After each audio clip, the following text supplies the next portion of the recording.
Hold on. Yeah, there we go, there we go, there we go, there we go, and we are live. We are live. All praise and glory to the Most High Yah. We're gonna say hallelujah, hallelujah, hallelujah. All praise and esteem go to the Most High Yah and His only begotten Son, the Most High Yahuwah and His only begotten Son. We over here, we in the land of our captivity, speaking English, so a lot of us know Him as Jesus the Christ. Some know Him as Yeshua, Yahusha, Yahweh, Yahuwah, Yahweh Shai, but we all know who we're talking about. We're talking about the Father and Son of the Bible.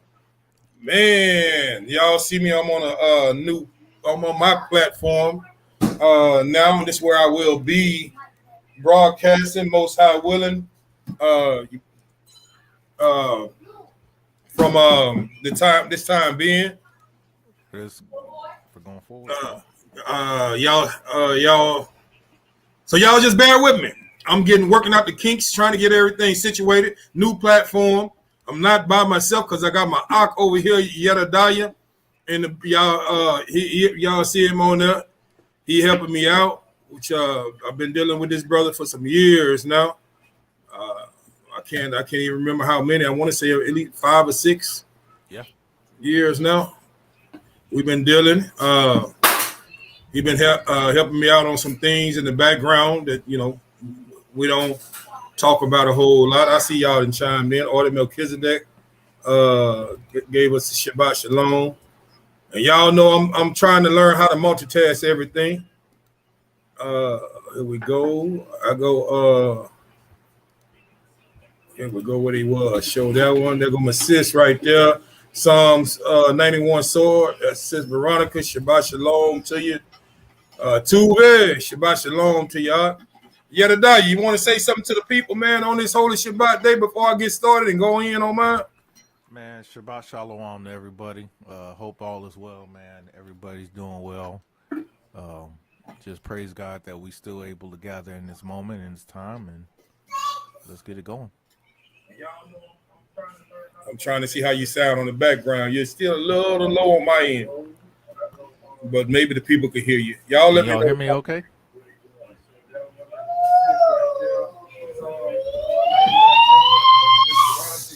Yeah. Well, by now. Yeah, you go. There you go. You loud on my end. Yeah, there we go.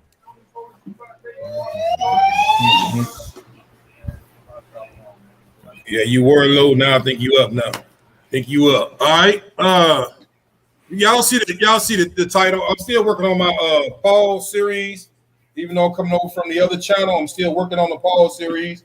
That's something I have been working on, something I've been doing a little research on, trying to get some studying up on it. All right, you was loud and clear. Did you get the people what you want? Tell the people what you want them to hear out? Yeah, I'm good, man. Okay, good. All praise to the Most High. Still working on that food sacrifice to idols. We're gonna talk about it here in a little bit, but let's go. I got a Psalms 16. I'm gonna go ahead and read that one. Okay. Read that Psalm 16, and you can get that set up for me for the okay, here we go. I see you just chimed in. Matter of fact, let me take my banner down real quick. That's me working all this now, y'all. So y'all gonna have to bear with me until I get used to it. Here we go. All for the better. Until I get used to it. We'll give all praise to the Most High. There we go. And like we say all the time, there's no ill will from the other side over there, man. The brother's still in good standing. You ask for anything, I will do whatever it is for the brother, but I'm just not broadcasting or not a part of that the Houston Brews anymore. So we're over here trying to get ourselves situated. And we're going to get this thing started, man, and hopefully I can get started on the right foot today. I always had my channel. I've been having my YouTube channel since 2013. I was broadcasting simulcasting actually on my channel all the time when we had the classes. I just didn't promote the channel because we were trying to get the other channel to actually grow. But now I'm on my channel here, and I'm trying to get this channel built up to where it needs to be, so I can, with the power of the Most High, reach the people with what He has for me to reach them with. And our first scripture for today will be Psalms chapter 16. This is the book of Psalms chapter 16, and we're going to read it in its entirety, the whole thing. All right, here we go. It said, where we at? Preserve me, O God, for indeed do I put my trust. O my soul, thou hast said unto the Lord, thou art my Lord, my goodness extended not to thee, but to the saints that are in the earth, and to the excellent in whom is all my delight. Their sorrows shall be multiplied, that hasten after another God. Their sorrows shall be multiplied, that hasten after another God. Their drink offerings of blood will I not offer, nor take up their names into my lips. The Lord is my portion of my inheritance, and of my cup thou maintainest my lot. The lines are falling unto me in pleasant places. Yeah, I have a goodly heritage. I will bless the Lord, whom giveth me counsel. My reins also instruct me in the night season. I have set the Lord always before me, because he is at my right hand. I shall not be moved. Therefore my heart is glad, and my glory rejoices. My flesh also shall rest in hope. For thou wilt not leave my soul in hell, neither wilt thou suffer thine Holy One to see corruption. Thou wilt show me the path of life, and thy presence is fullness of joy. At thy right hand there are pleasures forevermore. Let's say hallelujah, hallelujah, hallelujah. All praise and honor to the Most High. If you don't mind, let me get that Revelation 22 and 14.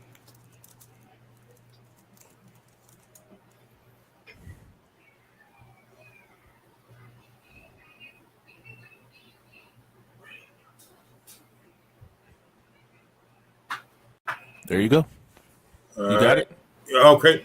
Blessed are they that, there you go. Blessed are they that do his commandments, that they may have right to the tree of life and enter through the gates into the city. Can you pull that Sirach up for me? 19 and 19. Yes, sir. Which pretty much is going to be a precept to that. You might not be able to catch it in that blue letter, though. I don't know. I was willing to try it out. Yeah, you're going to have to catch it from another one. There we go. The knowledge, this is Sirach 19 and 19. The knowledge of the commandments of the Lord is the doctrine of life. And they that do things that please him shall receive the fruit of the tree of immortality.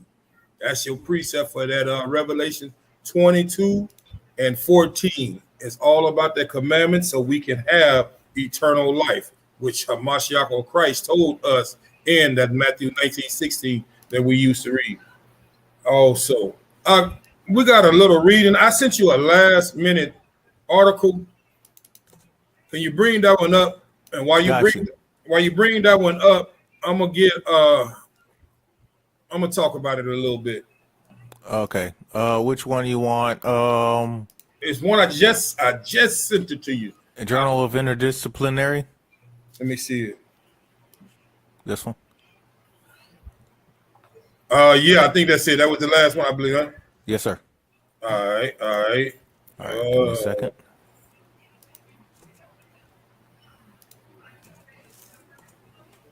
Well, hold on. Let me make sure that was it. Let me make very sure.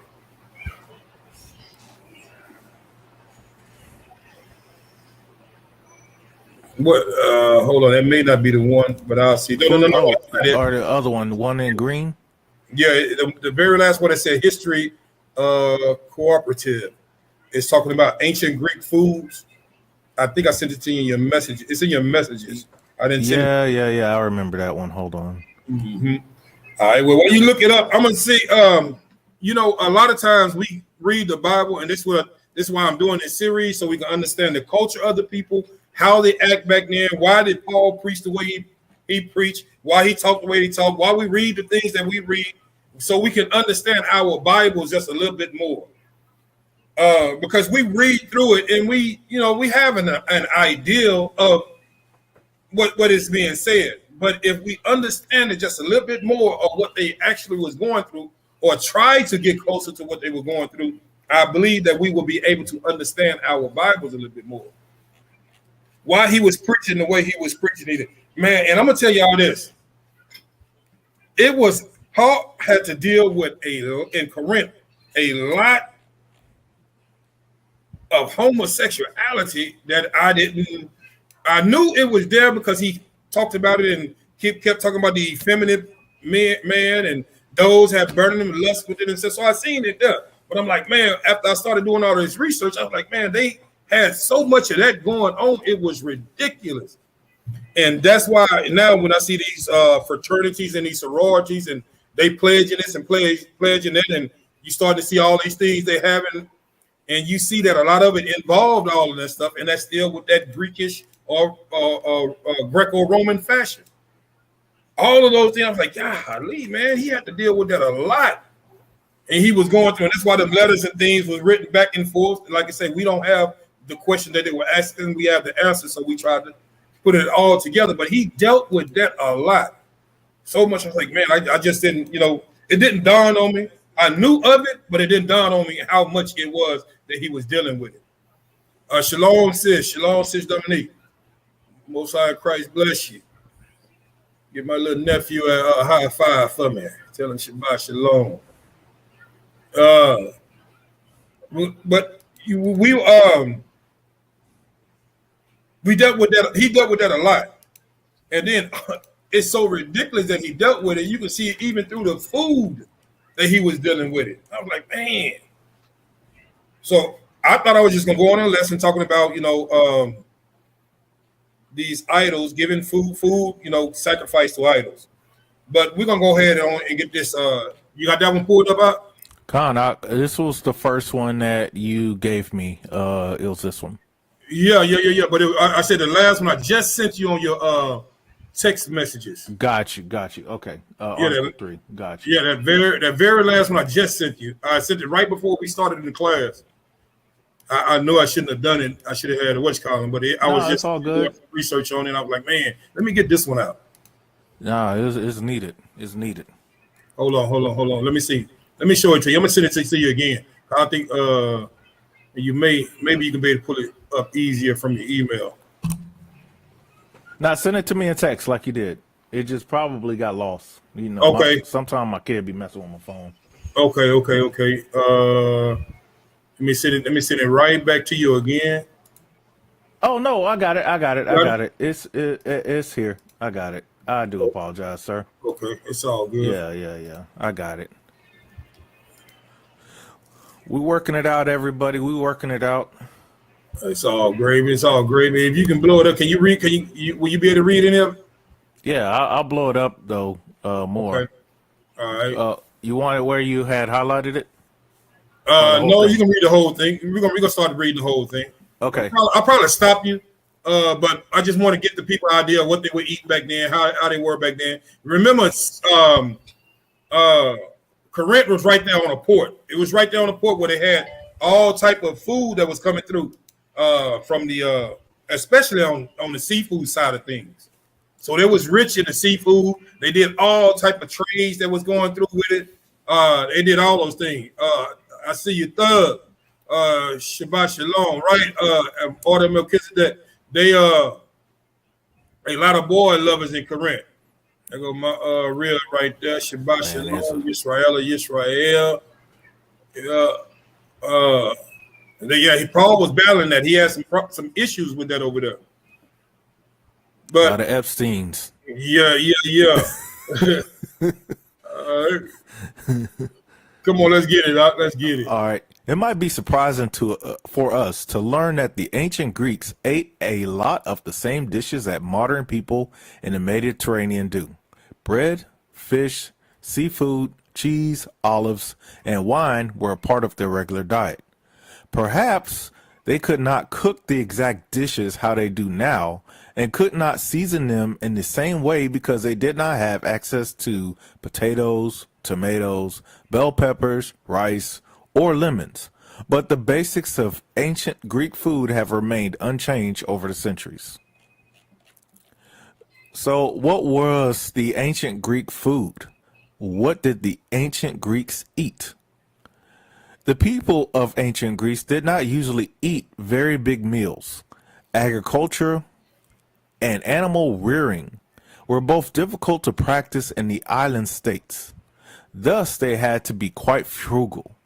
Although they ate 3 meals a day, their meals were much smaller than the ones we are now used to. They were also surprisingly balanced. They actually had a diverse range of ingredients. Feasting and festivals were the norm among the wealthier classes, who collaborated events with elaborate meals. The Greeks of ancient times used a lot of grains, olives, and grapes, the Mediterranean triad, in their cooking. But they also consumed proteins like legumes, fish, meat, and dairy. Vegetables and fruits of various kinds were also a part of their regular diet. We know of the eating habits of ancient Greeks largely from old texts, artistic depictions on jars and vases, and archaeological evidence. Grains and cereals. Cereals were a staple in ancient Greece. Like most of Europe, they were big fans of bread. Wheat and barley were the common grains grown by ancient Greeks. They ground down the cereals and used them to make thin gruels, bread, and cakes. They also made semolina bread. Cakes were used for both secular occasions and religious festivals, and several Greek poems go into some detail about these cakes, which were mostly sweetened with honey and served with fresh or dried fruit. Barley bread was a staple eaten for breakfast, sometimes with wine to accompany it. The Greeks were not shy about starting their day with alcoholic beverages. Drunks. Go, come on. Vegetables and fruits. While potatoes had definitely not come over to Europe from the Americas yet, some root vegetables like carrots, radishes, turnips were commonly used. Leafy green vegetables like romaine lettuce, arugula, thank you. Cabbage and cress were eaten in salad form with seasonings. Other common vegetables were garlic, leeks, celery, fennel, asparagus, artichoke thistles. These were used to add flavor to cooking. Squash and cucumber were also eaten. Vegetables could be expensive, especially in the cities. Thus, the poor people in the cities often had to make do with dry vegetables instead of fresh ones. They also commonly ate oak acorns. Soups and stews were made with vegetables were common fares since they were easy to make and could feed larger numbers. Other methods of cooking vegetables were boiling and mashing them or seasoning them with olive oil, herbs, vinegar, or a fish sauce called garum. Olives were usually eaten as appetizers. The standard fare for soldiers was some garlic and onions with cheese. Fresh fruit and dried fruit were both eaten as desserts. Figs, pomegranates, grapes, and raisins were some of the fruits eaten in ancient Greece. They were often accompanied by roasted chestnuts, beech nuts, or chickpeas. That's it right there. I wanted y'all to. Well, I might get one more. Hold on, I may get that one more. But look, I'm getting him to read this to show y'all that they had all the common foods that we are used to hearing. So it's not, they did have some seafood that we're not supposed to be partaking in, and they also did eat pork too then, but not as much that we're definitely not supposed to be partaking in. But I'm showing y'all they had all of these foods that we knew of that we ate.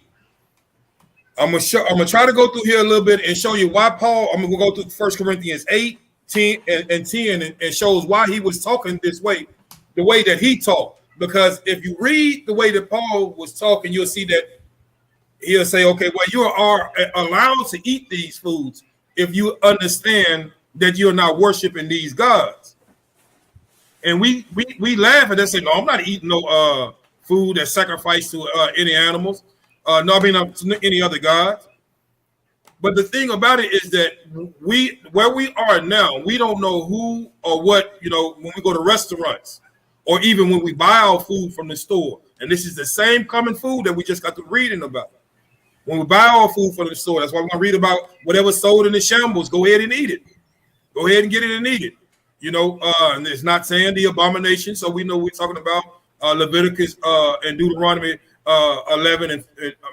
Leviticus 11, Deuteronomy 14, Levitical clean food. We're not talking about the abomination. We're talking about the clean food. That's why he said, go ahead and eat it. And you say, in a lot of these things, when they were sacrificing these animals, they will go into the temple, sacrifice those animals, take that meat or that flesh, take those animals, or even the beans, grains, and all of those things. They were also, it wasn't just animals. It just wasn't a bloody sacrifice. They would take those things and go sell and put those things in the meat market or in the stores. And that's what Paul said, whatever was sold, just go ahead and grab it and eat it. You don't be asking no questions where it come from and all that. They also did the temple. They was eating in the temple. They did. That was a thing that they did. It was a communal eating of food. They did that. They ate in the temple. And those temples we know was to other deities, other gods. And you'll say, well, I'm not going to nobody's temple eating nothing. Well, when you go to your people's house, at that house they have been worshiping all or celebrating all them holidays. If you still have your parents living or some of your aunties that's really not into this walk or into this truth, and I'm talking about the clean food again. They may be over there. Come over here, get it. I got some good fried chicken over here, fried for you. Well, birthday cakes. In that house, they've been celebrating Christmas. Probably, Valentine's Day, Easter, and all in that same house. They've been doing all those things. A big one is birthday cakes. Birthday cakes, or celebrating birthdays, blowing out candles in that same house that you done went to at your people's house that's not in this truth. They're called, hey, come over and get this plate. I know you don't eat pork, but I got something over here fixed for you. So that house, their temple, that place you went in and got that food. So when we start to look at it, you start to say, okay, well, what was Paul actually trying to push, or what was the site Halloween too? That's right, What was they trying to push? What was he really saying? Or what was the disciples saying about this food sacrificed to animals? And just to talk about it a little bit, we keep in mind as we read this, it wasn't actually the food itself. It was us as Israel that couldn't distinguish it, because we'll start getting the food and talking about how good the food tastes. Oh man, where do you get this from? Oh, over here, there's temple. We'll be going right back to that same temple each and every time. And then before long, evil communication corrupts good manners. We'll start worshiping or serving that God or deity that they will serve. That's why the Most High said, nope, just leave it, stay away from it. Don't even put the food in your mouth from them. But once we come into this knowledge of this truth, we understand that, hey, now we know who we need to be, who we should be worshiping. So we can go into these stores and places and get these things but you may have some that's weak in the faith. We're gonna talk about that too. That's just a little giveaway or an idea on how this class is gonna go today. All right.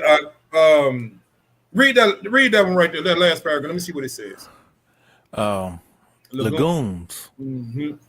such as broad beans, chickpeas, lentils, and peas, were an important part of the diet of the ancient Greeks. They are easy to grow and have been harvested in the region since prehistoric times. The people of ancient Greece knew about the ability of legumes to provide nutrients and replenish exhausted soil, and thus grew them for this purpose.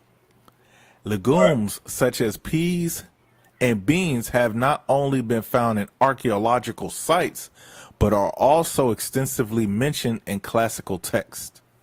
Hercules was said to be partially fond of bean mash, made of fava beans. They go another. They go up. Here they go. They mentioned one of their Greek gods, Hercules. Come on. Who was that also loved fava beans, but he was a serial killer? I just remember that. Keep that in mind. I couldn't remember that, but there was somebody, Hannibal. That's who it was. Hannibal Lecter. Lentils were used in soups and stews to provide body to the dish. Broad beans were even used in desserts by the ancient Greeks, mixed in with figs. That's pretty much it. Let me see if they. Oh, stroll to the seafood. Let's see what they say about seafood. Okay. The ancient Greek diet used fish and seafood extensively. Residing on a Greek island meant ready access to fresh fish, such like sardines, tuna, sea bass, sea bream, eels, swordfish, and anchovies. Seafood like prawns, squid, octopus, and crayfish were commonly eaten all on the Greek islands. The wealthy Greeks would have seafood transported inland to them. The lakes also contained a variety of saltwater fish. The citizens of big cities like Athens at times ate fresh fish, but more often they consumed pickled or salted fish. Sprats, a small and oily kind of fish, was the cheapest and most readily available fish in those times. That's it. I appreciate it. That's all we need to get on that. Shabbat shalom, Akisayas. Shabbat shalom. And that's just goes to show you the diet of the Greeks back then. So you want to think it's just it's all just weird diets or weird things they were doing. This was regular common food that they were sacrificing. So this would be food in some cases, except for the seafood that we just read. But most of the other things were hey, Ox, stroll on that and see if you see anything about anything else about the meats. Yeah, there you go. See what they said about meats. And y'all see, okay, read that one and then we'll go to the description. The ancient Greeks often ate poultry. A much wider variety was available to them than what we regularly eat today. This includes pigeons, pheasants, mallards, doves, quails, and moorhen, along with other kinds of common birds that we do not hunt anymore. Greek cuisine also made use of eggs and dairy products like milk, butter, cheese, and yogurt. All right, let's get to the script. Let's get to 1 Corinthians chapter 8, and we're going to read 1 through 13. I'm going to give you a break on that one. I appreciate the reading for you. Beautiful reading. And that's, like you say, getting the people to understanding what they were eating back then. And so we want to see they was eating some strange food, strange things. This was regular, basic, common food they were eating on. And now, once we got that, we got the idea on how the people lived back then, what they were eating back, and also we got they threw one god in, which so-called god in idol god in Hercules, and you know how they felt about their gods. This is the book of and anytime you want to jump in and say anything about this, bring it out. Khan. And you'll give me that, and you'll get that 1 Corinthians chapter 10. We're gonna read that one 1 through 33. That's probably our longest read for today. And I got you. And I'm gonna have you pull up that first article after we get that one, I believe, or maybe within the middle of these two. Got you. This is the book of 1 Corinthians chapter 8, and we're gonna start at verse 1. It says, now as touching things offered unto idols, we know that we all have knowledge. Knowledge puffeth up, but charity edifieth. And if any man think that he knoweth anything, he knoweth nothing as he ought to know. But if any man love the Most High, the same is known of him. As concerning therefore the eating of those things that are offered in sacrifice unto idols, we know that an idol is nothing in the world, and that there is none other but the Most High. For though there be that are called gods, whether in heaven or in earth, as there be gods many, or lords many. This is a lowercase g and lowercase l. But to us there is but one God, the Father, of whom are all things, and we in him, and one Lord Jesus the Christ, or Yahushua HaMashiach, by whom are all things, and we by him. Howbeit, there is not in every man that knowledge. For some with conscience of the idol unto this hour eat it as a thing offered unto an idol, and their conscience being weak is defiled. Now, I don't know if y'all caught that or saw that. Like Paul said, some people just don't have that knowledge. There is one God. So if they go into this place and get this food up out of here, they're going to eat it as a sacrifice to whatever God that food was sacrificed to. Not to eat it just as food. Well, Paul said you got to be very careful in this. And it's a thin line. And a lot of us then ate, like, okay, like some of the Ethiopian restaurants. Ethiopian, they got some good food. I love Ethiopian food. But there you go in there, you say, and you see they don't serve pork, and you say, okay, this restaurant is halal, and it's the practice of the way that they cook and maintain their food or serve their food. We understand the halal part of it, so it's clean food, so you won't have any pork. Even though we know some Ethiopians eat raw meat, but anyway, we go in there, we eat it, but we know that we're not eating that food according to Allah.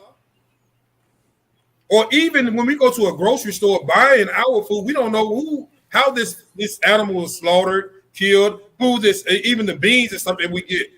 How did they pray over it coming up out of the field? We don't know what they did to that food. We go in it and we know we're going to eat it for our nourishment, something to sustain our life.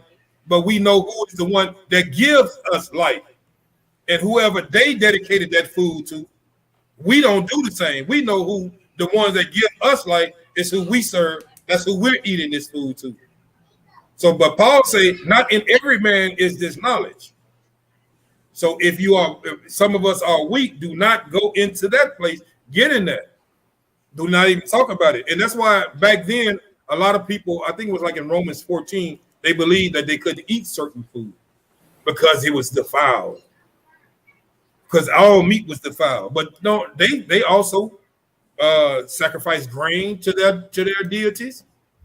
The beans and things that they have, like we just read, the legume, the vegetables, they also sacrifice those things to their deities, not just the flesh.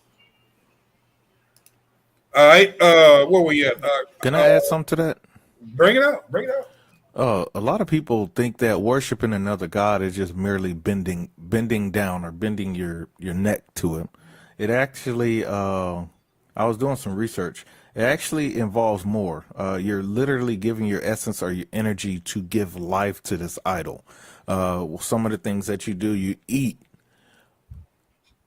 Like, let's say for food, let's say you're eating, but your intention inside, whether people realize it or not, is to give energy or life or essence to that god of stone or wood or whatever. Not only that, sex. you know, they or child sacrifice or blood sacrifice, whatever it is almost basically like I don't know how to explain it. Let me know if you can you know what I'm talking about. But basically, you're doing something that gives something life to you. So you're handing over the autonomy that you have, or the authority, or the power that you have, and you're giving it to something else so you can essentially bow down to it. You're making your own God, basically. Yes, sir. Yes, sir. Giving that power, or giving that deity, or whatever, that so-called deity, or that false deity, power over you. Right. And that actually boils down to, you know, you're basically giving homage or giving essence to that spirit, to that demon that is behind that idol. And so that's the essence that people don't see. Now, witches and warlocks understand that. They'll never tell you unless they decide to tell you, or you're really listening. But realistically, that's how they're getting their power. They're getting their power from that demon, who's getting their power from you willfully sinning or ignorantly sinning to give power to that idol. So that energy doesn't go wasted. It goes somewhere. And I hate using the term energy, but that's the best thing I can actually commonly say that people understand. God. I'm gonna let me hit you with one real quick. Let me get it. I know where it is. It's Wisdom of Solomon. Mm-hmm. Wisdom of Solomon, chapter 14. You ain't got to pull it up. I'm just reading it to the people real quick. Wisdom of Solomon, chapter 14, and verse 27. It says, "For the worshiping of idols not to be named is the beginning, the cause, and the end of all evil." So that's how much worshiping of idols is. It is the beginning, the middle, and the end of all evil. That's what Ak is saying over here. So when you start worshiping that thing, you're giving it all power over you, total power over you. All right. Verse 7. I'm gonna read it again. It's in 1 Corinthians chapter 8.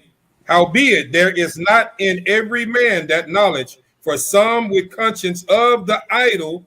That's what's on your mind when you walk into Kroger and you see that, okay, they got that fresh whatever lamb or meat in there. You may see something that say halal.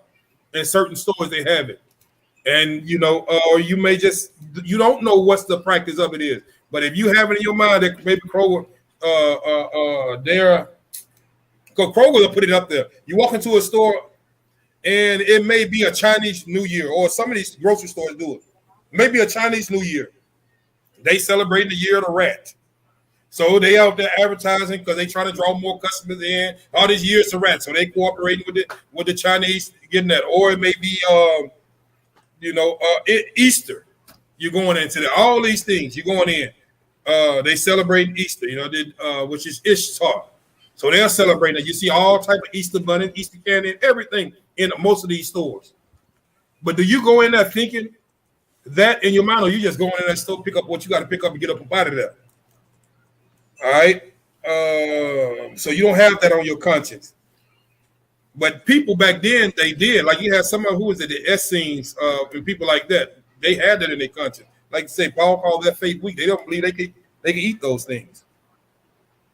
Again, at 7 again in 1 Corinthians 8. "Howbeit there is not evident, there's not in every man that knowledge, for some with conscience of the idol unto this hour eat it as a thing offered unto an idol, and their conscience being weak is defiled. But meat commended us not to God, for neither if we eat are we the better, neither if we eat not are we the worse. But take heed, lest by any means this liberty of yours, being a stumbling block to them that are weak." Just because you know this, just because you know This right here, everybody don't have that knowledge, like he said before. You know an idol is nothing. You understand that you don't have to worry about it. But your brethren might not know. Your sisters might not know.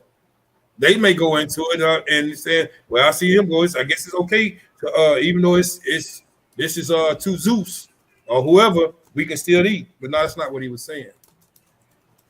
All right. For if any, verse 10,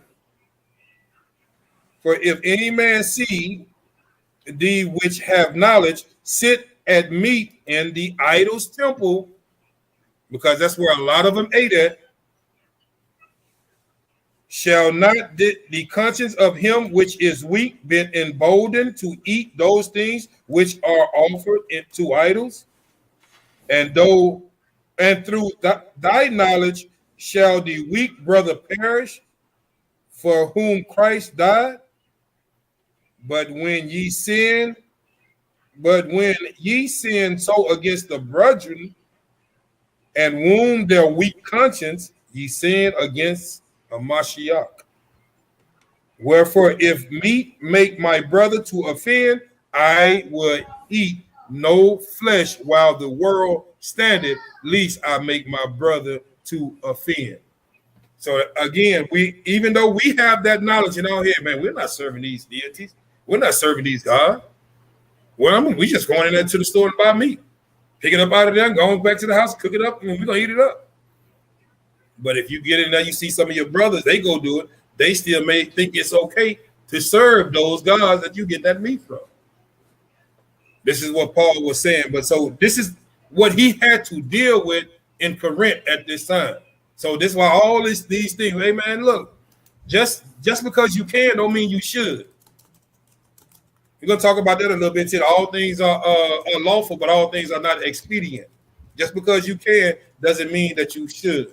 All things are permissible, because we're gonna go through the Old Testament real quick and show you in the Old Testament that how they thought about this. It is, and y'all know I was doing the research too, and I had to hit my Octavia. I say, bro, show me the law where it says, "Thou shalt not eat the food sacrificed to idol." Just show me and we went. He shot me a couple of them, showing that put it in there, but it don't say it specifically in that sort. But what it does, it shows you that Israel couldn't distinguish it. They couldn't distinguish it. They wanted they wanted the meat so bad, to eat that so bad, they was willing to go worship that idol. That's why they would say, just stay away from it. Leave it alone. We're gonna read a little bit of it. Give me that first article that I shot you. Let me see what that one says. When I got you. I'll hold on for just a minute. Make sure I got it the right one. Okay, there we go. I'll put it in reader mode too. Okay. All right. Let me know where you want me to start. Start at the top. Let's start at the top and just read it down, and I'm gonna stop you. And it's gonna talk a little bit about it. Okay. All right. Can you see it okay? Or do I need to put it back in the other one? Put it back in the other one. It showed a little bit better back in the other one. Okay. Woo! Just turned in the proofs for the Sion Kim Festerish yesterday. That was brutal. I went through several pots of coffee and a half bottle Advil just to get this done.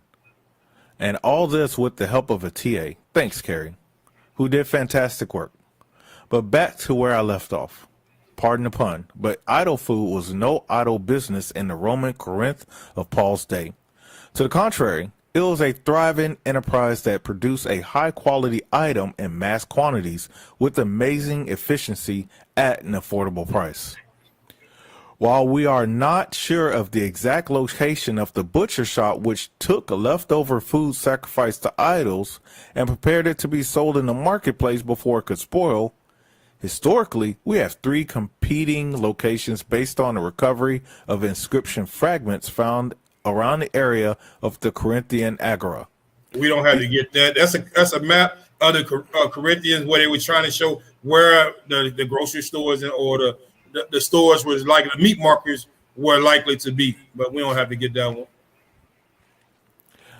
The least likely location was once argued by Bronier, who later retracted his initial assertion that based on the discovery of an inscription at the Crypto Portius near the South Belicia, dotted burgundy rectangle on the map. The shops of the South Forum was where the maculum was situated, but this location was based on an earlier misconjecture that the fragmented read Lokios the butcher, but it was later determined that the better reconstruction was Lokios Canilos, where the second word is not butcher, but the Nomian Canios. Stroll up. Go stroll. Let me see if they got anything else. What I really wanted to, stroll down. Keep going. My bad. Oh, okay. What I really wanted to show y'all is that when they went to go sacrifice these animals in their temple, they hurry up and got the meat up out of there and took it right to the stores so it wouldn't spoil, so the people could go buy it. So when we get ready to read that, what Paul was saying, what is sold in the shambles, go ahead and eat. We'll get a understanding on why he said these things, or why these things were being said. So you'll see in Corinth, where our people were, you can see that we was all around there, and why Paul wrote the way he wrote. Look, I understand they got this food here, they have it here, they have it here. When you go in there, just buy it and leave about it and get on up. Don't be sitting around, hey man, who they sacrifice this to? Was this to Apollos? Was this to Zeus? Was this to Hercules? What was it? Them other ones? Well, who was this to? Don't go and ask all those questions. Just buy it and get up out of there. But our people, we wanted to know who was it sold to, who was it sacrificed to. And then if you had that in mind and you still ate it, it was like you was sacrificing it to that deity also. So if you went in there with that type of conscience, and some of our people couldn't distinguish that, that's why they only ate mostly vegetables. And most of the vegetables was what they could pick themselves.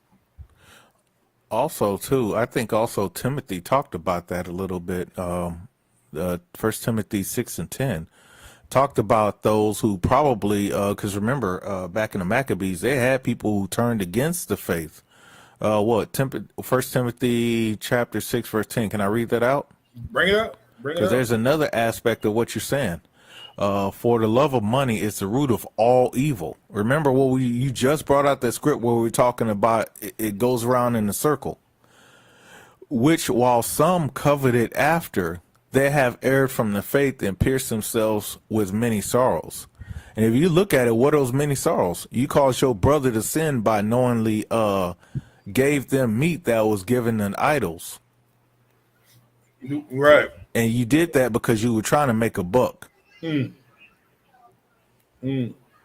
So think about it. When they killed those animals, they did a blood sacrifice and then they did a financial sacrifice. So they knew where these animals were. Now, if we didn't have no understanding, we just didn't walk up to them and they didn't have no idol burning, we just bought it straight from them. We didn't have no idea where it came from. That cleared us because our conscience was clear. But those who knew about this, or those who actually went to those areas to grab that meat, their conscience was jacked up if they still had the Holy Spirit in them. But if not, if they had the conscience seared with a hot iron, they were done. Yeah.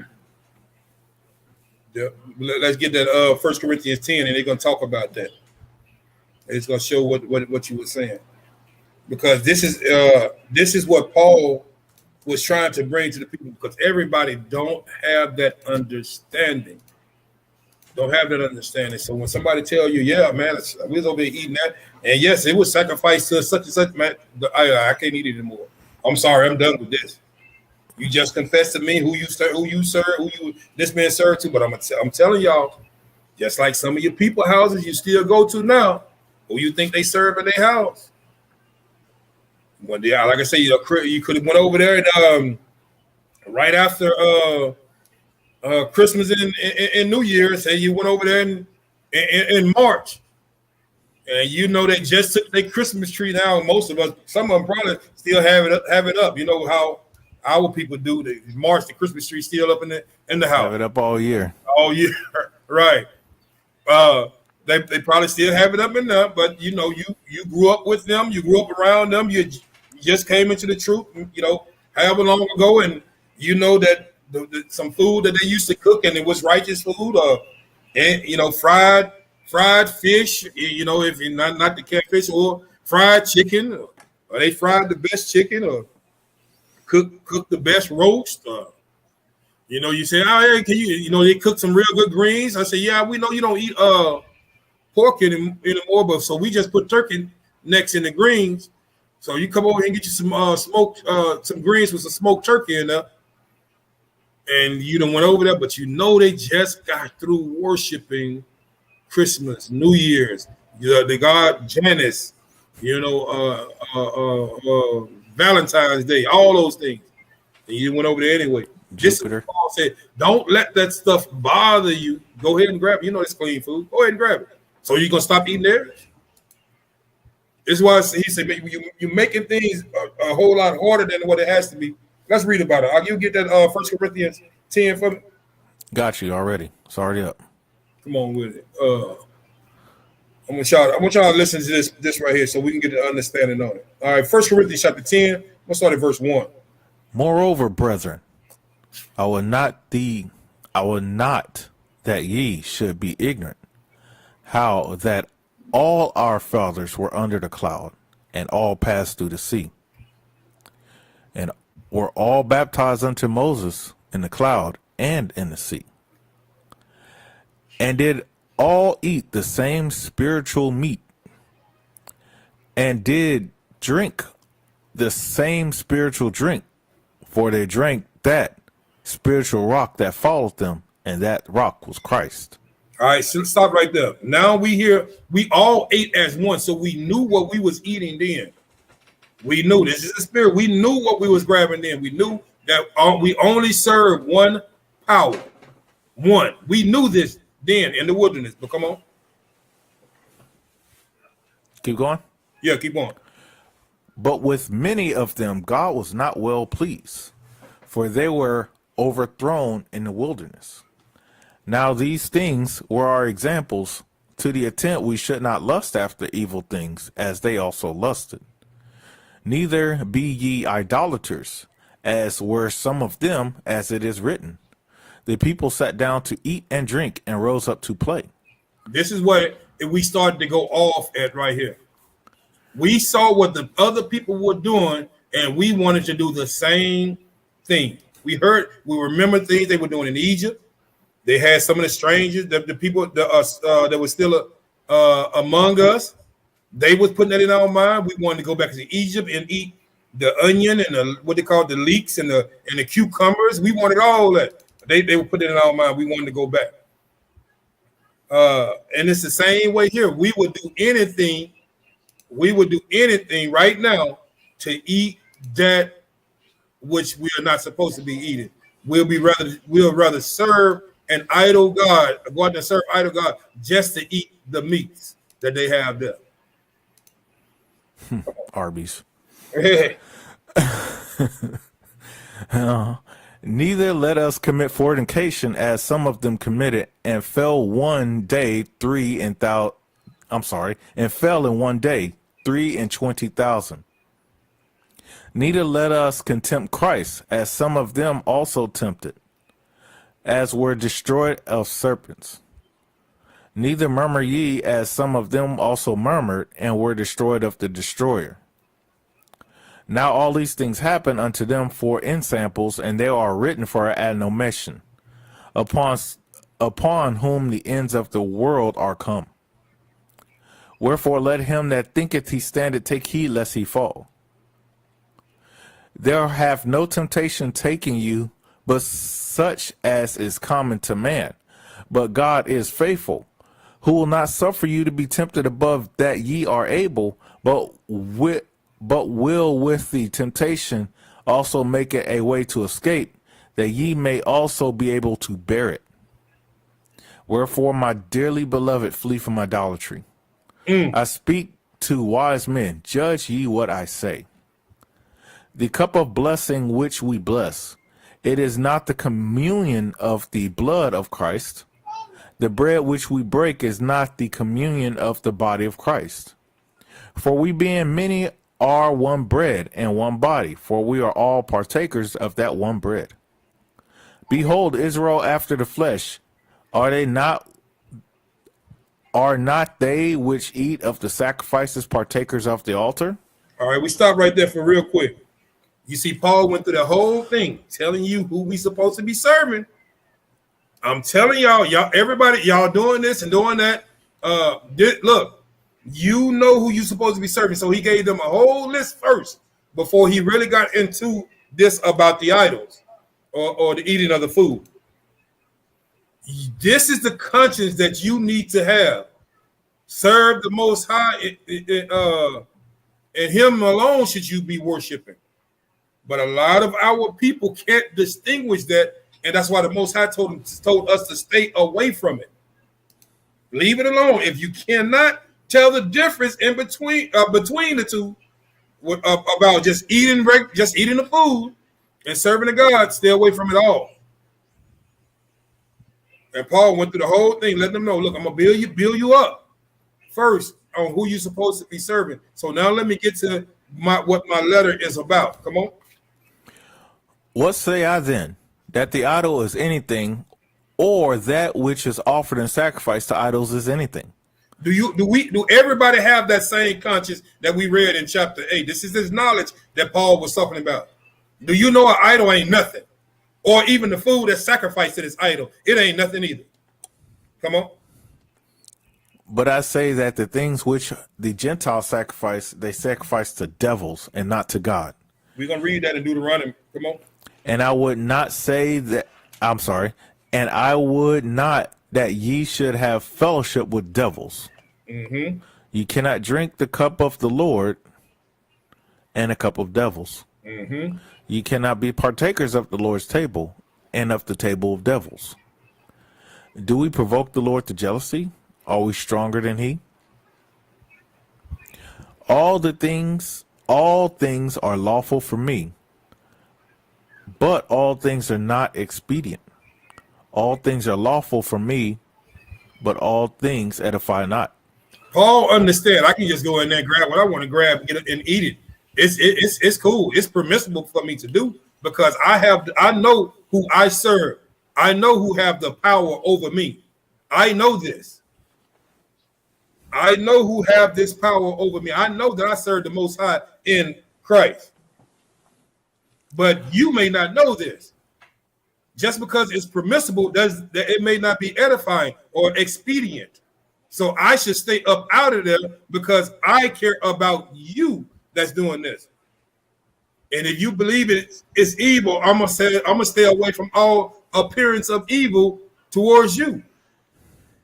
Like if I go in there and try to convince you and tell you it's okay to go in there and eat it, and you say okay, all right, and you still have it in the back of your mind that it's not, and you go in there and you eat of that, you are committing a sin.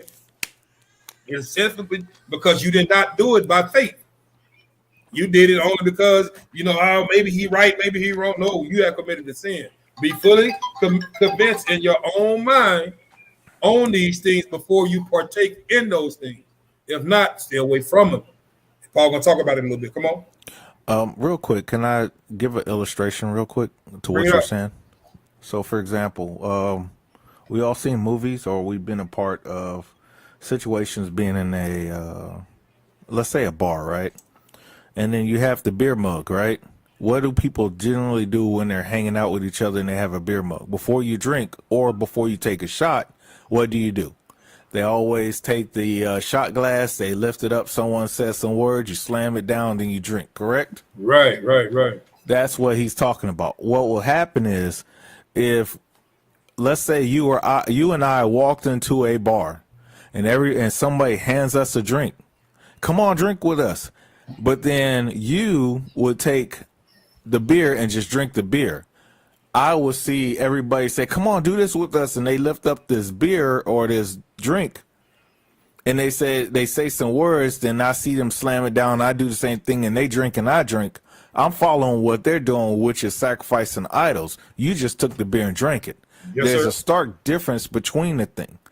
That's why you said everything is not expedient. Right. You would know, oh no, I'm not putting my, I don't know what the heck they saying. I'm just gonna drink my beer. Mm-hmm. They'll say, well, you did the same thing I did. No, there's a stark difference. You said you did an action and said the words as these heathens did. I just drank the beer. Right. And see, that was the issue that Paul was saying. They went in and they made that sacrifice and whatever, or they partook in the sacrifice, not just the eating of the meat. They partook in the sacrifice, is what you're saying. Actually, yes, but I'll put another word. They partook in the ritual. That's the same, right? It's not a difference what you're saying, but that one word keys it in. Right. That sacrifice, a part of that sacrifice was the ritual, and that's what Paul was saying. Do not do their rituals. Yes, sir. That's what makes it an abomination. Yes, sir. Wise words are wise words.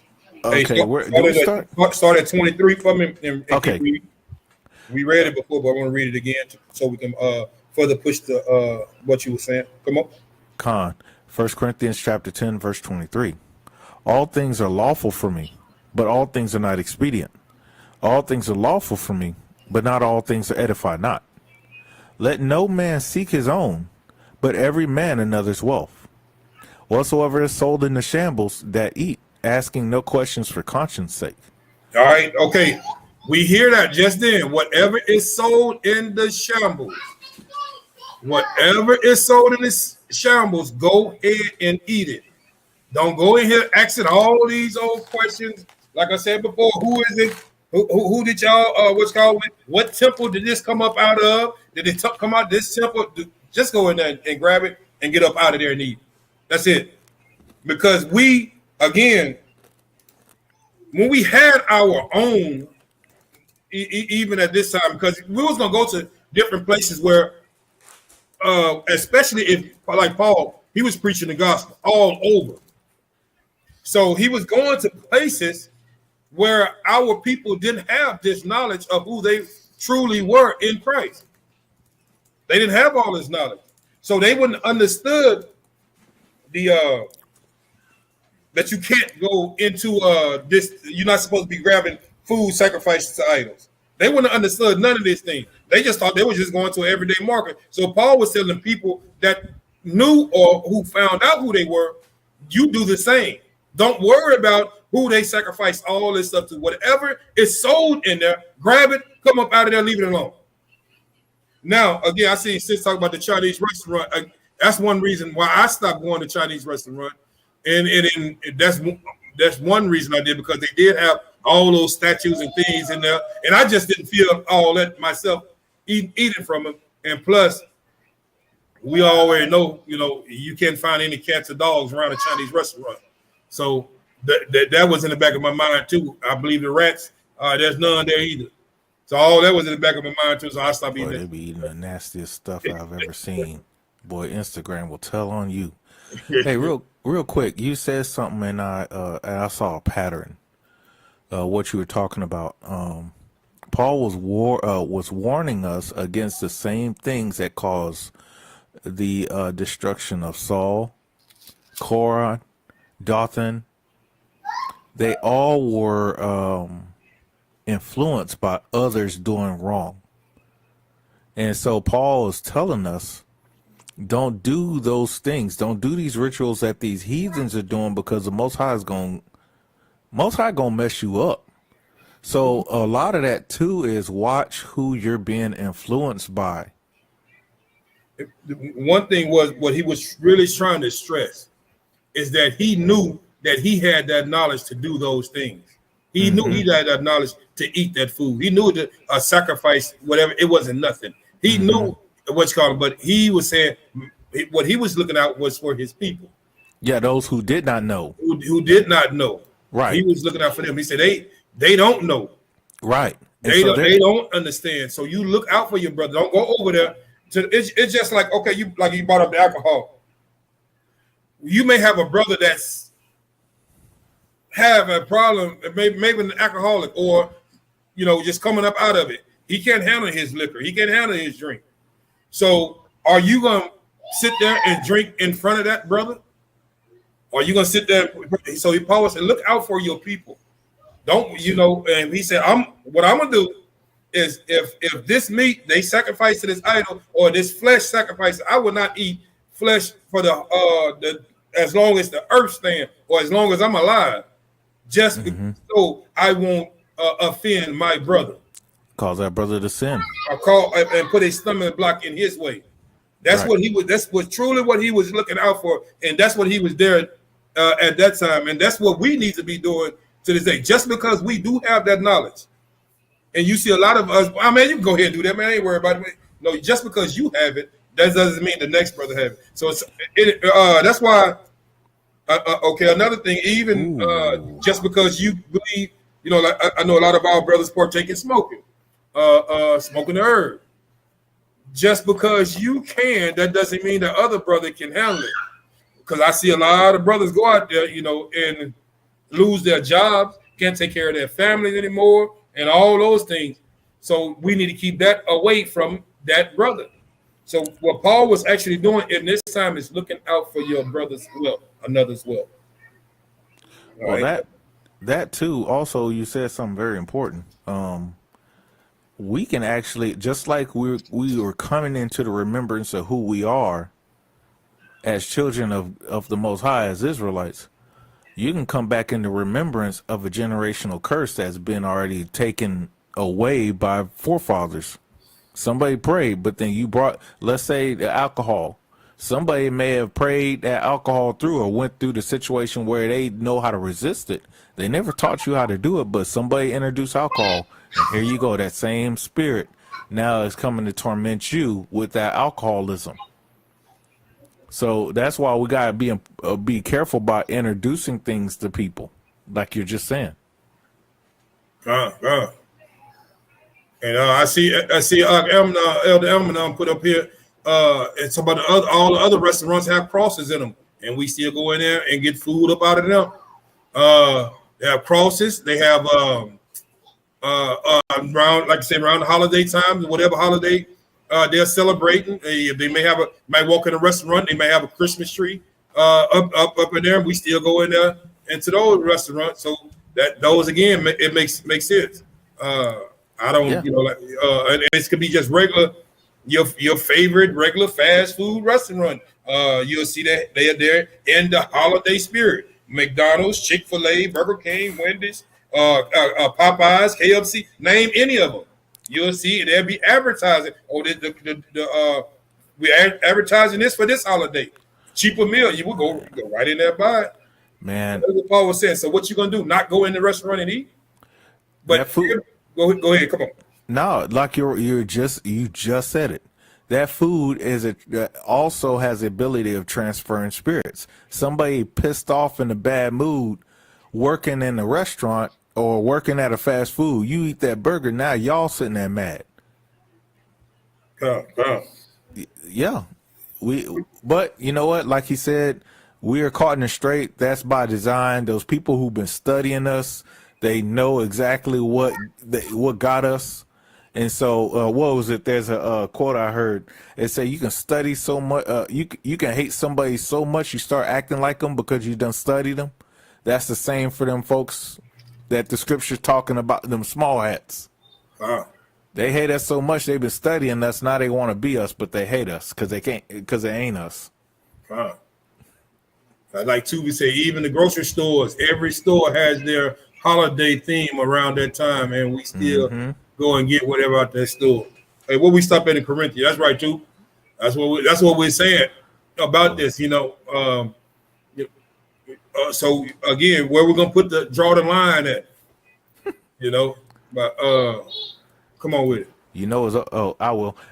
It's over when you start hearing Mariah Carey over during November. Right. All right. Dang, that song sticks in your head too. Oh. All right. 1 Corinthians chapter 10, verse 23. We already did that. Okay. All things are lawful for me, but all things are not expedient. All things are lawful for me, but not all things edify not. Let no man seek his own, but every man another man's wealth. But every man another's wealth. Whatsoever is sold in the shambles that eat, asking no question for conscience sake. For the earth is the Lord and the fullness thereof. If any of them that believe not bid you to a feast, and ye be disposed to go, whatsoever is set before you, eat, asking no question for conscience sake. But if any man say unto you, this is offered in sacrifice to idols, eat not for his sake that showed it, and for conscience sake. For See the right earth there. is That's it right there. It says, if any man bids you to a feast, and we talking about lawful food, go ahead and eat it. Go ahead and eat it. But soon as if it come out of his mouth, say, look, yeah, this is we got this out of the temple. What's called? We definitely was sacrificing this over here. Don't eat it. Don't eat it. Now he's thinking, okay, I got it. I knew that he wasn't, and it's somebody don't believe. I knew I was getting here. Now he can go tell everybody, oh, he over here eating, man. He ate the food that came out of the temple of Buddha. He ate the food that came out of there. That's why we must be very careful. And I seen sis put us say we got to be cooking at home. And should we cooking at home? But even going by our our meat that we getting from these stores, like to be put in there, they got these holiday themes or these holiday themes up there. Keep reading for me. Okay, but if any man say unto you, this is offered in sacrifice unto idols, eat not for his sake that showed it, for conscience sake. For the Lord, earth is the Lord's, and the fullness thereof. Conscience, I say, is not thine own, but of the other. For why is my liberty judged of another man's conscience? Why of the freedom that I have? I'm gonna show you the reason why about that liberty. Because as soon as the Most High gave us a little bit of this liberty, because of our situation that we put ourselves in for not following His laws, we didn't follow His laws even more so.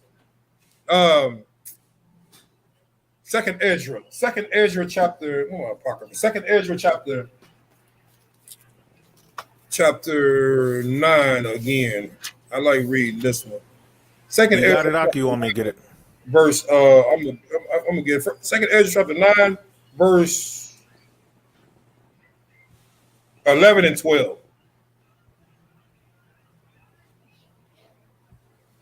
Second Ezra chapter 9, verse 11 and 12.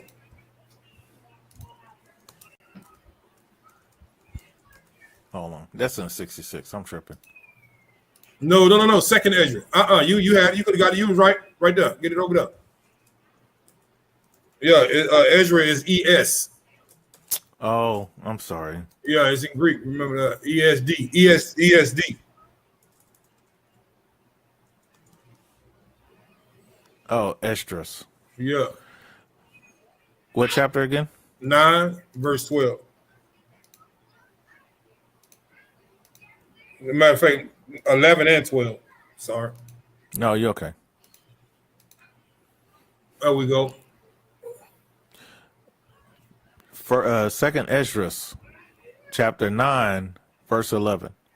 And they that have loathed my law, while they had yet liberty. See that? There you go. The Most High said they hated my law. Why they had liberty? Why they had it? Come on. And when as yet a place of repentance will open unto them, and understood it not, but despised it, They hated the same must know it after death by pain. And that's each time that Paul was talking about, like, I got liberty. I understand this liberty, but I still got to watch out for my people during this time that I have this liberty. But each time the Most High gave us a little liberty, we didn't do like David did. And I think it's Psalms 119 and 45. He said he sought his precept. Our people hated his law. What they say? Give them an inch, they'll take them out. That's the way our people did. They just ran off with it with that little bit of liberty. Now they're gonna have to know it after death by pain. After death by pain. That's that second death. All right, I'll continue. Let's finish reading that. Let's finish that Corinthians out. and then we're gonna go to the Old Testament, read some of these reasons why, and it's gonna be a lot of one hitter quitters in this, and we're almost out of here. We don't have that much. Okay. I was sitting there chewing on that scripture right there. That's a powerful scripture. Yeah, come. Oh, hold on. Let me get. We didn't do 30. Did you want me to stop right there? What's that? No, we're gonna. Where we stopped at? Where you stopped at? 29. Read it. We're gonna read it all the way through. All right. Read it all the way through. For I by grace be a partaker. Why am I evil spoken of for that which I give thanks? Keep going. Oh, that was it. 1 through 30. No. Read it all the way through 33. All the way to 33. Okay. Whether therefore ye eat or drink or whatsoever ye do to all the glory of God. Give none offense neither to the Jews nor to the Gentiles nor to the church of God. Even as I please all men in all things, not seeking my own profit, but the profit of many, that they may be saved. Yeah. I got my little one in here. He agreed to it. He said, "Yeah." All praise. Whether therefore ye eat, this is verse 31. Eat or drink or whatsoever ye do all to the glory of the Most High, and that's what we need to be doing, making sure no matter what I'm sorry, no matter where the food came from, we talking about the lawful clean food that we should be eating. And like I like to tell everybody, there is no such thing as unclean food, because if the Bible deemed it to be unclean, we should not be considering it to be food. It is not food to us. Food is something that nourishes our body. If the Bible say it's unclean, don't call it food. It's just unclean, period. Unclean, period. Let me get some of these what's calls out real quick. What Tuvi said, I can almost guarantee that at least 95% of the butchers in the butcher shop do not keep the commandments. Come.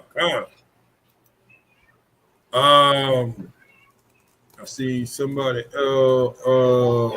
Fact, do all to the glory of the Most High. Shalom, sis Michelle. Shalom, family. We should definitely be cooking at home. Shabbat shalom to you, sis.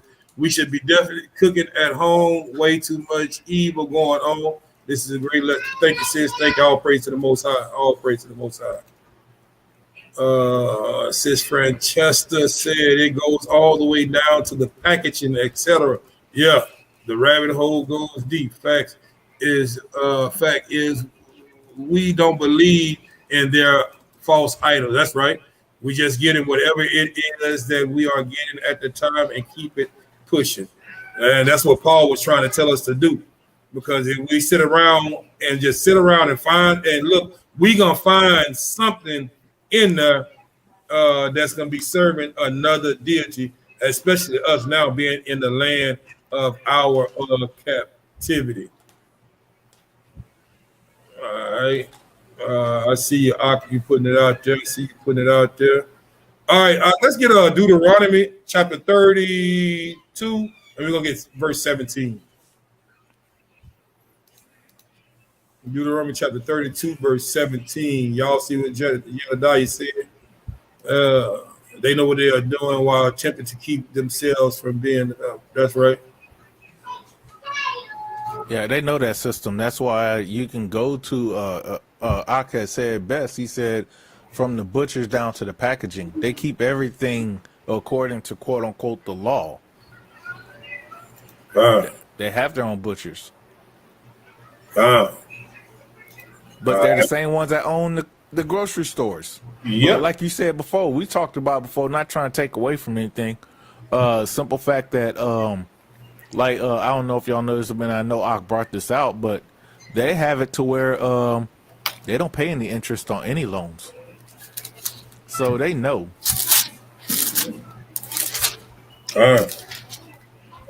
Okay. All right, you ready? Yes, sir. Yes, sir. Deuteronomy 32 and 17. They sacrifice unto devils, not to God, to gods whom they knew not, and to new gods that came newly up, whom your fathers feared not. That's what Paul was talking about them sacrificing. So we know who they sacrificing to. So you're gonna find out that if you keep digging and you keep looking, those things you're gonna do. The Most High already knew it. Like, man, my people are so, what it said, Jeremiah, sottish, foolish. Just like when he what's that? What is it called? Nehushtan, that serpent that he put on the pole when Israel got bit by this, what's called, we looked up upon that snake. Everybody that looked upon it, were healed. Well, again, we started wanting to worship that. That's why he say just stay away from it. Stay away from it. Now you have this liberty because most of the reason we mostly had liberty like of that sort because we were put into captivity. Because we were put into captivity. It's not breaking the commandments.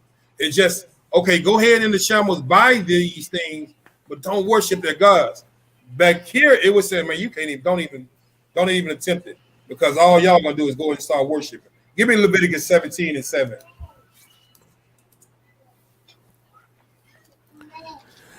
And they shall offer no more their and they shall no more offer their idols unto devils, and after whom they have done a whoring.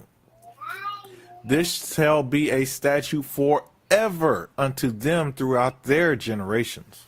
That was our problem. Give me Exodus 34. We're gonna read 14 through 16. That was our problem. We was worshiping these idols. We stayed worshiping them and started sacrificing to them. And we couldn't just go in and just get the stuff at this time and buy it and get up out of there. Because we see how much of a good time the other people were doing. We wanted to do the same thing. We wanted to run back to Egypt because of what they were doing there. We wanted to do the same exact thing. The Most I just stay away from it. Exodus 34 and 14. For thou shalt worship no other God, for the Lord whose name is jealous is a jealous God. You read through 16, I'm sorry. Lest thou make a covenant with the inhabitants of the land, and they go a whoring after their gods, and do sacrifice unto their gods, and one call thee, and thou eat of his sacrifice. Again, we went right after that God, serving their other gods, and after we served and worshiped or made a sacrifice to those gods, we sat right down there and ate that sacrifice. This is why he was telling us to stay away from those foods. That's why the disciples was telling us to stay away from food sacrificed to idols. It was more so of that we was going to go in and start doing the worshiping of it. Not just the eating of it, but the worshiping of that deity or idol God. And that's mostly our problem. So once you start doing that, okay, if you start sacrificing to it, well, you're going to start accepting a little bit more. Well, you don't have to eat all that pig meat. You just eat a little bit piece, a little small piece just to sustain you. Or you can start, what else are you going to start doing towards that? Sacrificing to the idol or worshiping the idol is more than enough to get you sent to hellfire. But after you start making that agreement with it, put that little leaven in there, you're going to start seeing the issues with Israel. They start worshiping and worshiping more and more of that. Where we at? Acts. Let's get to Acts. We're going to read Acts chapter 15, 19 through 29. And talk about how the disciples and then they was warning us about these things and telling us we must be very careful when we're going there. And that's why when we get this knowledge, we must make sure that we're not doing it or what they call half-assing or half-thinking it. Make sure that you are all in, what they call push all your chips to the center of the table. I'm all in for this, for the Most High. So I know when I'm going in here and buy this food, I'm just getting what I'm going to get, and I'm going to get up out of here, come home, cook it up for my family, and we're going to eat. But matter of fact, we're going to say a blessing over it and give all praise and honor to the Most High and his only begotten Son. Thank you for providing for us, and we're going to eat. There's no form of another God or deity in the back of my mind. But here in Corinth, Paul had to push that. Before we go there, bring that last article I had out. Oh, yeah. Let me get that one because it's gonna talk about some of these issues and things. Oh God. Paul was talking the way he was talking again. Let's read a little bit about that. Y'all see the title of this? Yeah, I need to get some soap and water for my eyeballs seeing that word. Put it on that easy mode. What you had it on before? Can you put it on Gotcha. there? This one? Yeah, absolutely. Okay. Okay. You want me to read from there? Read the title. Ugh. Okay. Paul and communal anti-norms in Corinth. Journal for Interdisciplinary Biblical Studies. The abstract. Do you want me to read that or go down to the other part? Go all the way. Go back to all the way to the top. Yes, sir. That's the top of it right there. Mm-hmm. Yes, sir. Go back out to the other mode that you was in, and now go to the top. Right there. That's what I wanted right there. Y'all see what it says right here. All right. Read that right there. Okay. Queer meals, Paul and communal anti-norms in Corinth. All right, let's get it up. Yeah, my lips couldn't figure out how to say that. This article employs two strategies to understand Paul's dissatisfaction with the meal practice of the Corinthian assembly in 1 Corinthians 11, 17, and 31. First, it uses a form of queer reading to interrogate the text for its assumptions about normativity and deviance. Queer meals. Second, it puts the Corinthian meals in conversation with modern queer potlucks in emergence as sites of alternative community formation. Together, these strategies help create a reading of the context of 1 Corinthians that contextualize the norms inherent in Greco-Roman dining practices and the ways Paul expected the practice of the Lord's Supper to deviate from those norms and establish new norms. Give me just a second. You had posted something. Y'all see that right there. Paul was trying to get the people, look, y'all need to stay away from the way that they eat, whichever way that may be, how they was eating, because got a book right here. It was called The Testament. It told how the Greeks did almost everything half naked, or even sometimes naked. So even probably when they were sitting around eating their meals, that's what they were doing. So Paul said, oh, no, that's not the way, what we going to do here. I'm taking y'all away from that. That was the norm back then. Man, so Paul's audience, our people that he was trying to reach, they were involved in those things. So he was trying to move them away from that. And that is our mindset now. That's why I say it's not just, you said it earlier, about it's not the way that, one way of just prostrating yourself down to worship or bow down to this deity. It's other ways in their rituals on how you will be worshiping these other deities. These other deities. So Paul was like, no, we're going to get away from that. That may be the norm here in Corinth, but that is now not the norm here. Like sis said, asked out literally. What do we say? What kind of meals Corinth had? Corinth had the first man boy was associated. Nah, that wasn't Corinth. Homeboy before he started all that. What was it? The guy with the 4 generals? Yeah, he was that Alexander the Greek. Yeah, the freak. Yeah, that was his people though. Same people. They were eating beanie weenies, bro. Come on with it. Let's get it, man. Real quick, I didn't want to take away from anything, but I feel like it's an add-on.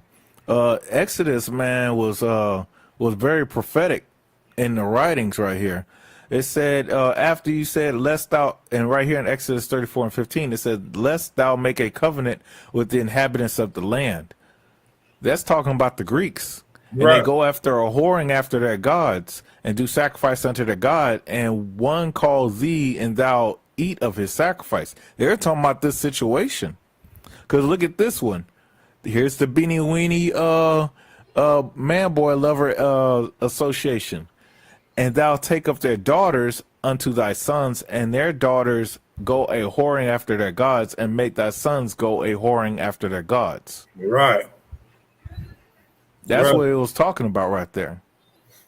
That's what our people were doing, and we're trying to tell you, look, not only is y'all just sitting here eating, y'all gonna go ahead and involve yourself with these ritual practices. That's something that we should be doing. Read a little bit more, then we're gonna finish this one out and go back into the scripts. Okay. When I first became aware of specifically queer potlucks, right, and began researching them for his article, I polled many of my queer he polled many of his queer identifying friends and asked them if these queer specific communal meals had been a part of their lives. Every person that he asked said yes, even though in their diverse experiences, the meals were more important for some people than others. At least anecdotally, many of his peers, the experience of attending potlucks organized specifically for queer identifying people appears widespread. This informal system of meals had been invisible to him, but for others, it was an important part of their sense of self and a critical network of support.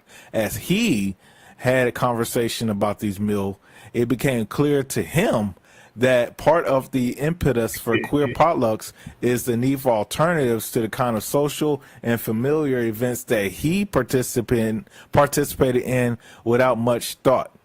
Family meals. That's why I was telling y'all it was so much in Corinth of this homosexual spirit that Paul was dealing with. It was ridiculous.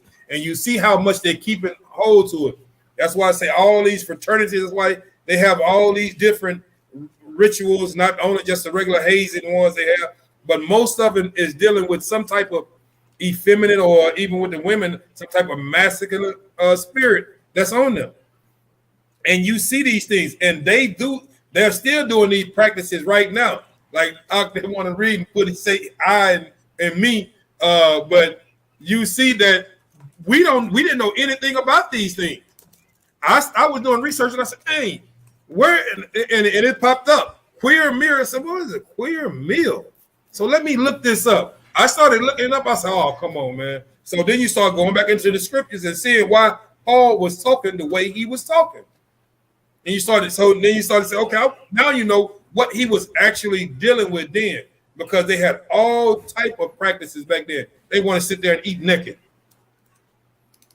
And they are doing the same practice till this day. We can go and see, like even in Sodom and Gomorrah, you go into the book of what's it? I think it's Jasher. You can see all of these different things they were doing back then at that time. So Paul dealt with this a lot. You can see it in Romans 1. He started off with it. Even their women gave themselves, doing the things that was unnatural. In Corinthians right here, was it 6 and 9 or 9 and 6? I can't remember. That it talks about it 2 or 3 times in that type of spirit that was going on to people. When it's telling the people about covering uncover yourself, man. Let me see who you are. Uncover yourself. Take it up off your head. Take it up off your face. Let me see if you're a man or a woman. All those things Paul was dealing with back then. Now it even has bled on over into the food that they eat or sacrificing to these idols. And that's why we must be careful. I don't eat it, and I know most Israelites that we talk to don't participate in potlucks. My rib works at a spot where they do those type of things and they're always looking at her cross-eyed why she's not participating. As soon as they had a meal, as soon as she get a break, she's out the door. So that's why we don't partake in those potlucks and things of that sort. Come on. Yeah. So I'll real quick, a side note. Do we have a moment for a side note? See if we could keep it as close it's to in context. Okay, come on. Bring it up. I was talking to a buddy of mine yesterday. We were talking about someone we both know, and that individual was going to, they have Mardi Gras, right? So they have a thing during Mardi Gras called decadence. Mm, That's when they all get together and do the Alexander the Great festival, and I'm just talking in code at the moment. But gotcha. they're doing a lot of that stuff right there, what we're talking about, those social functions, potlucks or whatever. Right. And what it talks about in New Orleans is it's commonly known by participants that have marked by parades, beat tossing, having street parties and dance parties. Well, you already know that food is a part of that. Yep. So that's what we're seeing right now in real time. But it's all, you wouldn't know it was going on. You just know that Mardi Gras is going on in New Orleans, but you didn't know they had their own section. Yep. And so that's what Paul was talking about too, because you'll mess around and go to Mardi. He went to Mardi Gras not knowing what decadence was, and he was like, "What is this going on?" And coming to find out, he was surrounded by that stuff. And think about it: if all Mardi Gras is going on in New Orleans, you have to eat somewhere. Guess what happens? You are finding yourself eating food that's not, it's been double dipped in food that's been sacrificed to idols, because now you have, it's normal sacrifice that's been sacrificed to, but then you have the perverted part that has been sacrificed to. Yep. So And that's something that we got to be mindful of too. that's why when we was reading this Exodus and the Deuteronomy and those things, the Most High would say, just stay away from them. Don't go over there making no covenant with those people. Don't even deal with them. Don't even partake or eat of the food that they're eating in, because a lot of our people is not strong enough to deal with that thing. What we were read a little bit more, and we're gonna go back to the script. Get nauseous. Family meals and other kinds of social functions, including other kinds of potlucks, are not fraught with friction and danger for him as they are for some. And so he have rarely sought alternatives to them. Likewise, the structure of power and inertias of homonormability, heteronormability Yeah. that are embedded in meals mostly have been invisible to him because of the ways his own identity nestles into normabilities that make him invisible. Oh, wow, Francesca. Come on with it. But though this research and through conversations with friends and colleagues, I began to notice for the first time how much power of normability is baked into their meals. Also, the power of meals to function as sites and engines of anti-normability.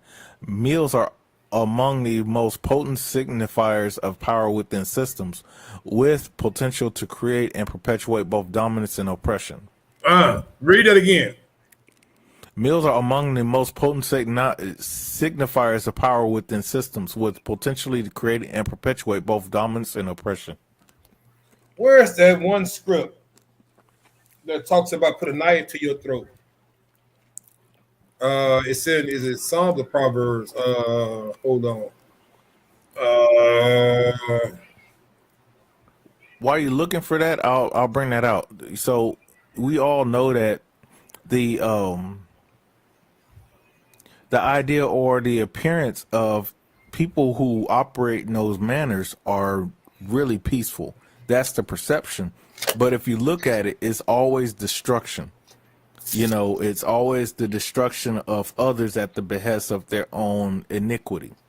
And that's why it was talking about, you and I were talking about how even at one point Sodom was not even some point, but at Sodom was so bad that you were better off going down the road to get robbed than going and stopping Sodom for the night, because they even looked to try to even rape angels.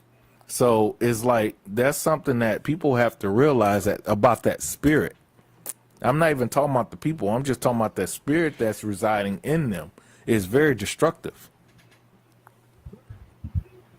Let me get Proverbs chapter 23. We're gonna read one through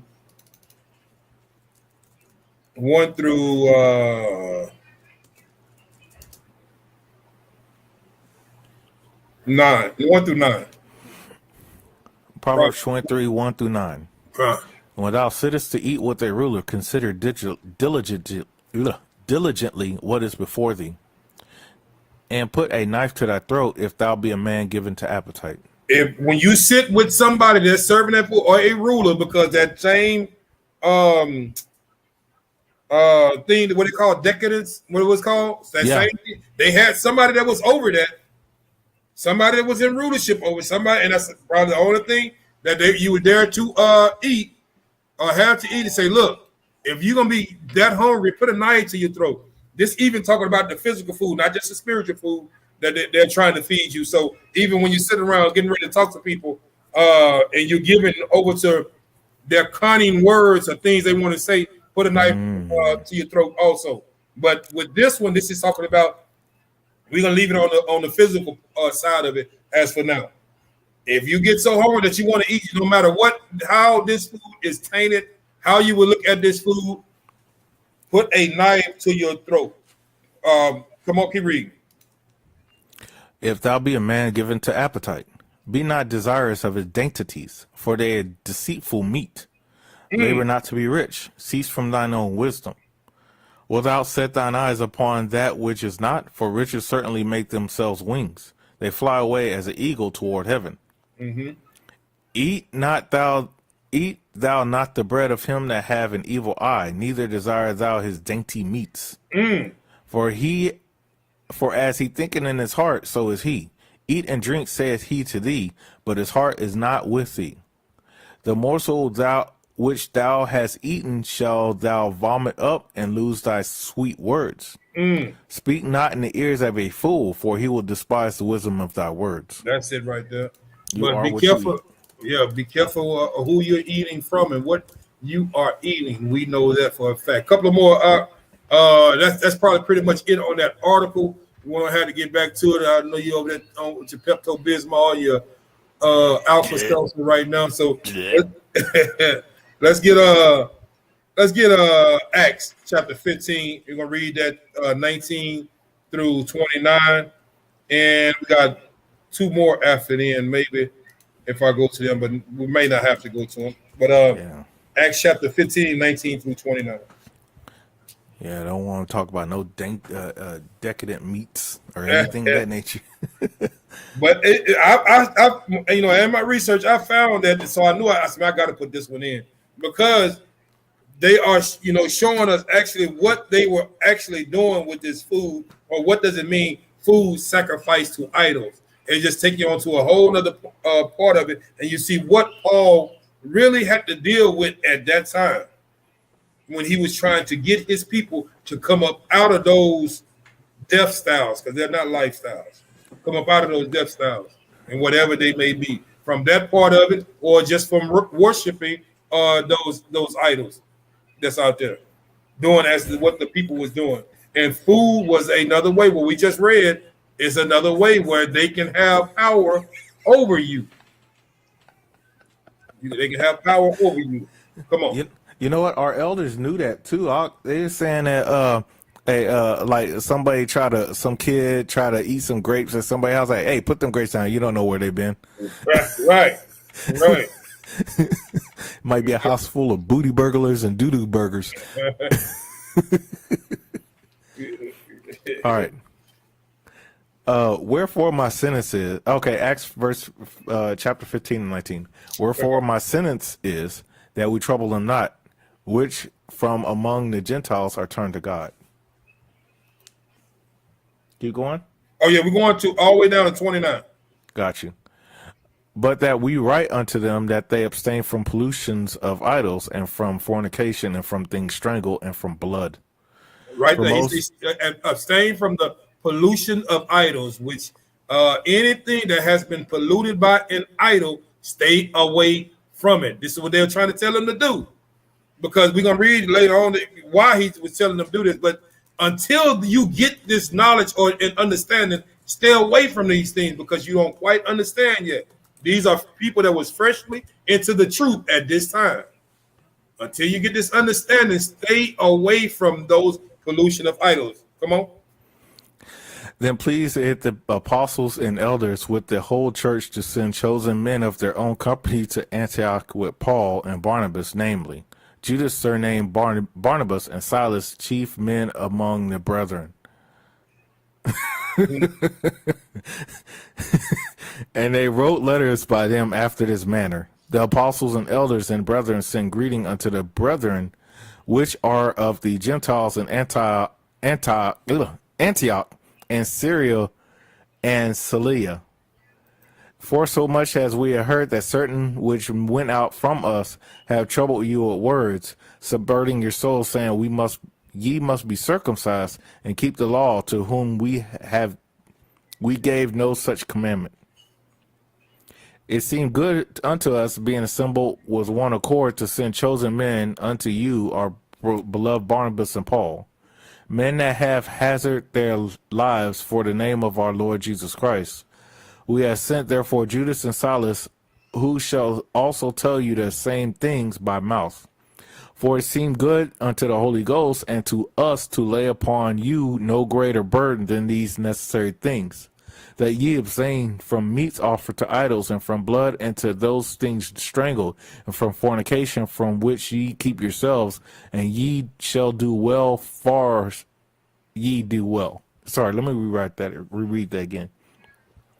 That ye abstain from meats offered unto idols, and from blood, and from things strangled, and from fornication, from which if ye keep yourselves, ye shall do well, fare ye well.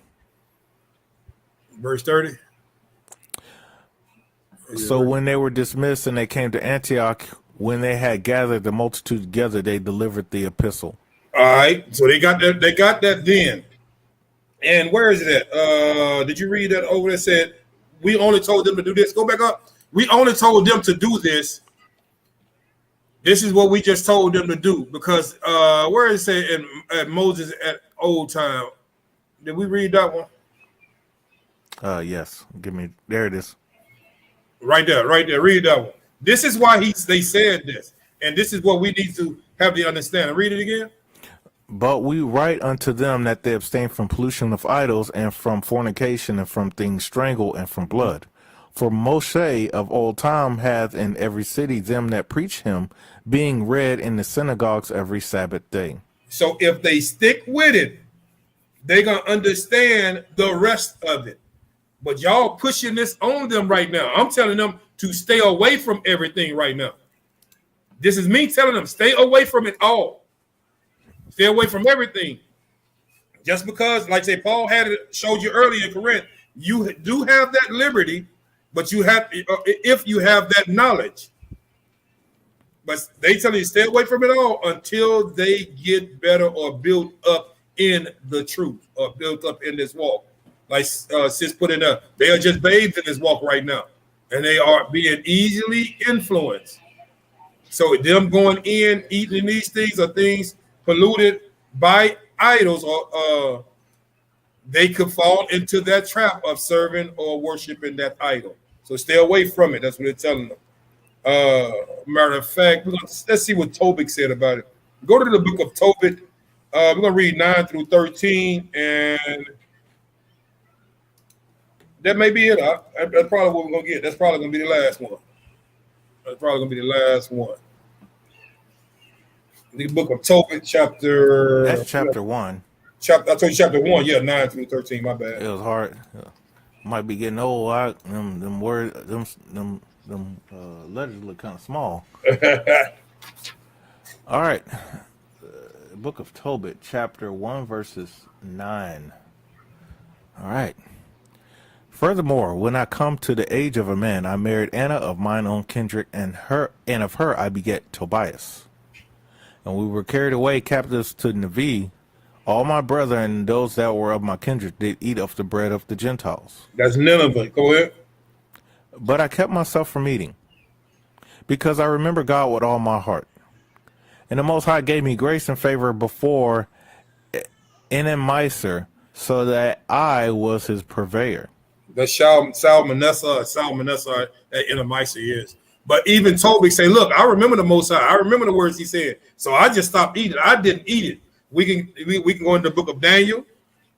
When Daniel didn't eat the king's meat, we can show who was it? Also in the Maccabees, uh, it was somebody else. Daniel and the three Hebrew boys. That's what it was. Yeah, they didn't eat any of it. Of the king's meat, no matter even if it was a clean meat, they said no, we're not gonna eat it. Tobit himself. So we see it all throughout the scripts, the Apocrypha, all the way into the New Testament. They didn't eat of it, but until you get that understanding knowledge, now we are held captive. So we pretty much don't have a choice.